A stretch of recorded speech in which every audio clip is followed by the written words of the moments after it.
आज का हम मुद्दा रखने वाले हैं भारत बंद। आज 21 तारीख को भारत बंद क्यों है।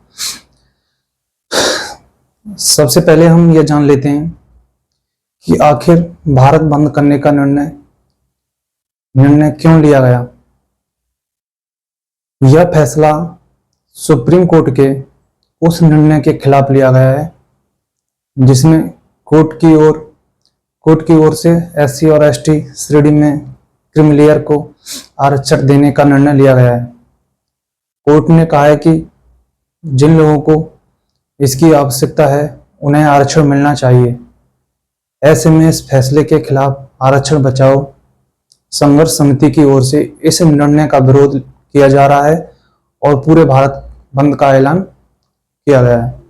साथ ही भारत बंद का समर्थन कुछ राजनीतिक पार्टियां जैसे बसपा, सपा और चंद्रशेखर और कांग्रेस इत्यादि कर रहे हैं। भारत बंद बुलाने वाले संगठनों की मांग है कि सुप्रीम कोर्ट में कोटा वाले फैसले को वापस लें और पुनर्विचार करें। क्या है सुप्रीम कोर्ट का फैसला? आखिर सुप्रीम कोर्ट का क्या निर्णय है? सुप्रीम कोर्ट ने एससी एसटी आरक्षण में क्रीमिलेयर को लेकर फैसला सुनाते हुए कहा था, सभी एससी और एसटी जातियां और जनजातियां एक समान वर्ग नहीं है। कुछ जातियां अधिक पिछड़ी हो सकती हैं। उदाहरण के लिए सीवर की जो सफाई करते हैं, बुनकर का काम करने वाले, ये दोनों जातियां एससी में आती हैं, लेकिन इस जाति के लोग बाकियों से अधिक पिछड़े रहते हैं। इन लोगों के उत्थान के लिए राज्य सरकारें एससी एसटी आरक्षण का वर्गीकरण सब क्लासिफिकेशन कर अलग से कोटा निर्धारित कर सकती हैं। ऐसा करना संविधान के आर्टिकल 341 के खिलाफ नहीं है। सुप्रीम कोर्ट ने कोटे में कोटा निर्धारित करने के फैसले के साथ ही राज्यों को जरूरी हिदायत भी दी है। कहा कि राज्य सरकारें मनमर्जी से यह फैसला नहीं कर सकती हैं। इसमें भी कुछ शर्त लागू होंगी। जैसे कुछ शर्तें होंगी कि एससी के भीतर किसी एक जाति को 100% कोटा नहीं दिया जा सकता।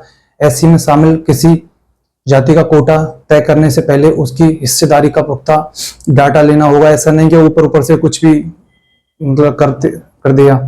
बता दें कि सुप्रीम कोर्ट ने यह फैसला उन याचिकाओं पर सुनवाई करते हुए सुनाया था जिनमें कहा गया था कि एससी और एसटी के आरक्षण का फायदा उनमें शामिल कुछ ही जातियों को मिला है।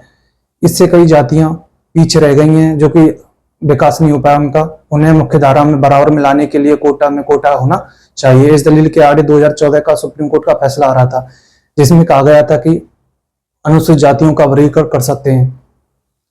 2004 के फैसले में सुप्रीम कोर्ट ने कहा था कि राज्यों के पास आरक्षण देने के लिए अनुसूचित जाति और अनुसूचित जनजाति की सब कैटेगरी करने का अधिकार नहीं है। इस बात पर बल दिया गया कि ऐसी सूची को एक एकल सजातीय समूह के रूप में जाना चाहिए। राष्ट्रपति के पास एससी सूची आर्टिकल 341 बनाने की शक्ति है और राज्य उपवर्गीकरण सहित इसमें हस्तक्षेप या गड़बड़ी नहीं कर सकते हैं।